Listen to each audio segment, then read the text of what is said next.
नमस्कार, मेरा अभिवादन स्वीकार करिए। आज हम आपसे बात करेंगे एक ऐसे मुद्दे को लेकर के जो बुंदेलखंड ही नहीं, भारत ही नहीं, बल्कि 7 समुंदर पार जा पहुंचा है। जी हाँ, भारत का इस समय सबसे चर्चित धार्मिक स्थल बागेश्वर धाम। वहाँ के शास्त्री धीरेन्द्र के छोटे भाई का एक वीडियो कल यानी कि शुक्रवार की शाम को वायरल होता है, जिसमें वह अपने समर्थकों के साथ एक तिवारी परिवार के यहाँ पहुँचते हैं और उनकी महिलाओं और पुरुषों के साथ मारपीट करते हैं। इस मामले में छतरपुर पुलिस ने धीरेन्द्र शास्त्री के छोटे भाई सहित 3 लोगों पर मारपीट का मामला दर्ज कर लिया था, लेकिन शनिवार को इस पूरे मामले में कह सकते हैं राष्ट्रीय नहीं अंतर्राष्ट्रीय माफिया की एंट्री होती है और लॉरेंस बिश्नोई गैंग की पीड़ित परिवार को धमकी दी जाती है। इसके बाद पीड़ित परिवार जीतू तिवारी अपने परिजनों को लेकर के छतरपुर जिले के बमीठा पुलिस थाने पहुंचते हैं, जहां पर वह मोबाइल का स्क्रीनशॉट प्रमाण के तौर पर पुलिस को देते हैं, जिसमें बागेश्वर धाम के संत या पीठाधीश्वर धीरेन्द्र के छोटे भाई का व्हाट्सएप बताते हैं। यह पूरा मामला धर्म से जुड़ा हुआ है। इस मामले को लेकर छतरपुर जिले का पुलिस प्रशासन भी फूंक फूंक कर कदम रख रहा है।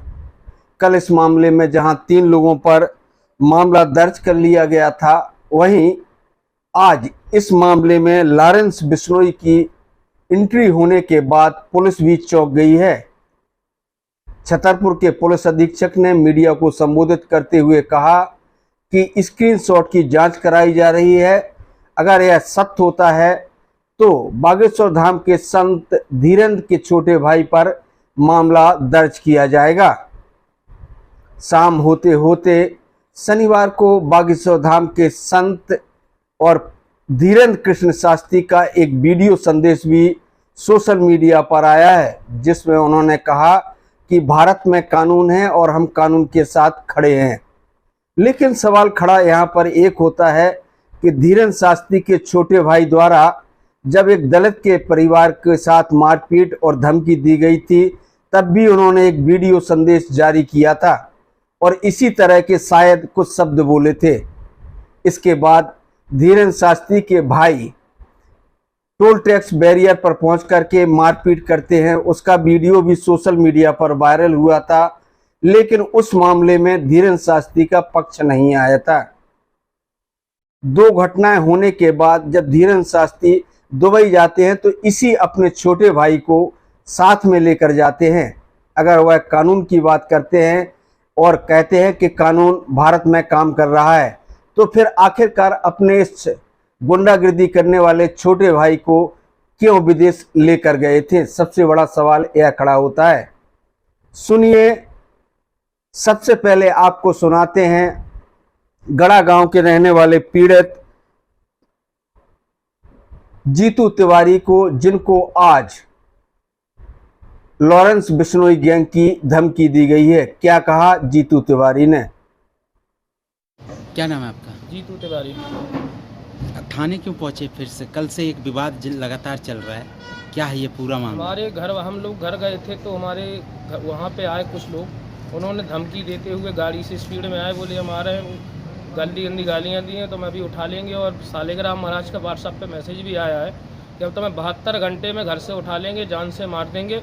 लॉरेंस बिश्नोई को तुम अच्छे से जानते हो ना, उनसे उनके कॉन्टैक्ट हैं या नहीं भगवान जाने, लेकिन उन्होंने लॉरेंस बिश्नोई की हमको धमकी दी है। अब ना ही हम घर में रह पा रहे हैं, नहीं कहीं रह पा रहे हैं। ये बताइए, घर हम लोग थाने में कल एफआईआर भी हो गई थी ना जी, एफआईआर होने के बाद कोई कार्रवाई और कोई कार्रवाई नहीं हुई, ना ही पुलिस हमारे घर गई है, ना ही हमारे पुलिस ने हमारी सुरक्षा की है कुछ। जीतू तिवारी शालिग्राम का एक अच्छा मित्र हुआ करता था, छोटे सरकार आपने बनाया, फिर ऐसा कौन सा कारण आ गया कि आज आप लोग थाने भटक रहे हैं परिवार के साथ मारपीट? वो कह रहे हैं ज़बरदस्ती के हमारे साथ रहो, हम उनके साथ नहीं रहना चाहते, ज़बरदस्ती कर रहे हैं, बोले रहो तुम तो हमारे साथ। ऐसा दबाव कैसे बन सकता है, मतलब कि जबरदस्ती रहना? हाँ, अब वो बना रहे हैं, क्या करें, उनका सब कुछ है उनके हाथ। हाँ, तो आखिर कोई वजह तो होगा। वजह यही है, हाँ क्योंकि वो कह रहे थे कि तो हमारी बात यहाँ से वहाँ लीक करते हो।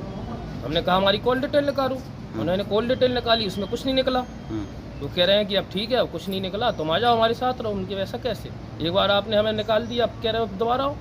आपने अपने वीडियो में जो वायरल हो रहा है आपका वीडियो, उसमें जी। कह रहे हैं कि कई प्रकार के कुकर्म भी करते हैं, तो किस प्रकार का क्या कुकर्म करते कुकर्म बहुत से करते हैं, उन्होंने बहुत से कुकर्म किए हैं, उनके बहुत से साक्ष्य हैं हमारे पास। समय आने पर वो भी दिखाया जाएगा।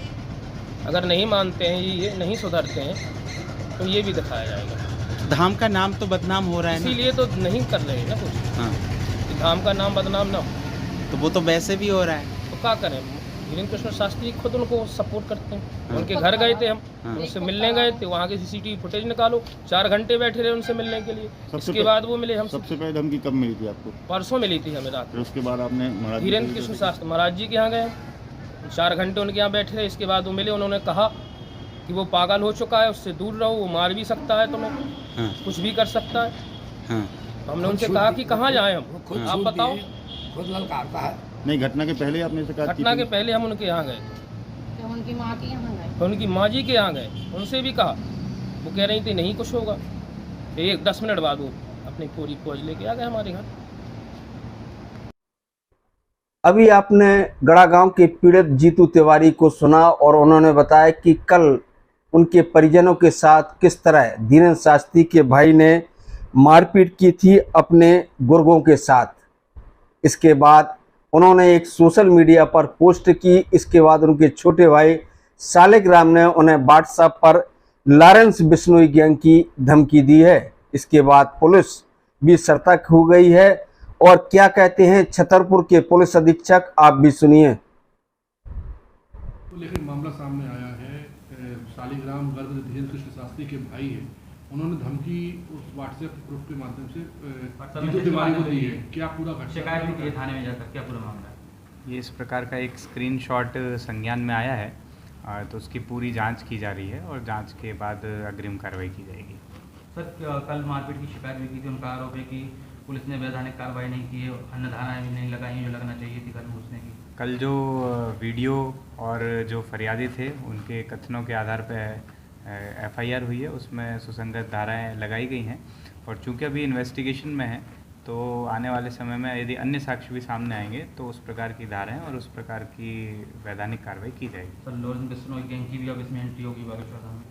जैसा कि मैंने बताया, स्क्रीनशॉट ये सामने आया है, लेकिन उसमें पूर्ण रूप से साइबर एवं अन्य तरीके से जांच किया जाना आवश्यक है। उसके बाद कार्रवाई इसमें करेंगे। गिरफ्तारी के लिए कोई टीम बनाई जा रही है? इसमें हमारी बमीठा थाना की टीम, सब डिवीज़न के जो अधिकारी हैं SDOP खजुराहो, उनके साथ लगे हैं पूर्ण रूप से क्षेत्र में और इस पर्टिकुलर केस पे ध्यान रखे हुए हैं, कार्रवाई की जाएगी। घटना के 24 घंटे बाद बागेश्वर धाम के पीठासी देवसर धीरेन्द्र शास्त्री का एक वीडियो सोशल मीडिया पर आया, जिसमें उन्होंने कहा कि कानून अपना काम कर रहा है और वह कानून के साथ खड़े हैं। लेकिन फिर वही सवाल खड़ा होता है कि कानून के साथ खड़े होने वाले धीरेन्द्र शास्त्री ने आखिरकार 2 घटनाओं के बाद अपने भाई को विदेश यात्रा पर क्यों ले गए। इसका जवाब भी धीरेन्द्र शास्त्री को देना होगा। सुने धीरेन्द्र शास्त्री को। वीडियो वायरल हो रहा है जिसमें बताया जा रहा है कि भाई का वो वीडियो है, कल से लगातार सोशल मीडिया पर। क्या वीडियो, क्या पूरी घटना? श्री सीताराम भगवान की जय, बागेश्वर धाम के लाडलों की जय हो, आप सभी की जय हो। एक पिता के विपुल कुमारा, पृथक पृथक गुणशील अपारा।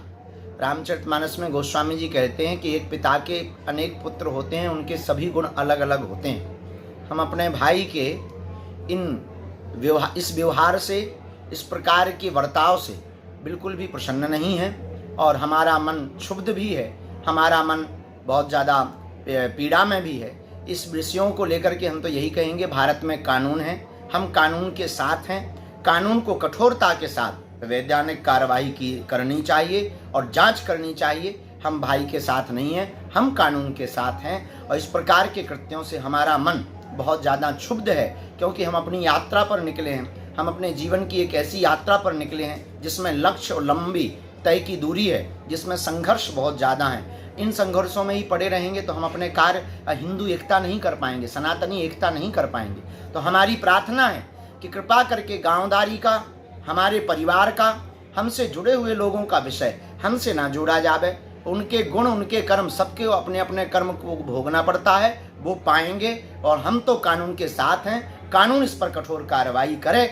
हम अपने मार्ग में अनवरत जब तक हमारे तन में प्राण रहेंगे, बागेश्वर धाम के पागलों के लिए, सनातन के लिए, अपने प्रियजनों के लिए और बालाजी की सेवा के लिए हम अपना जीवन कभी भी यत्र तत्र नहीं करेंगे।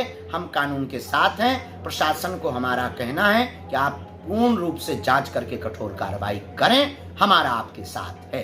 धन्यवाद।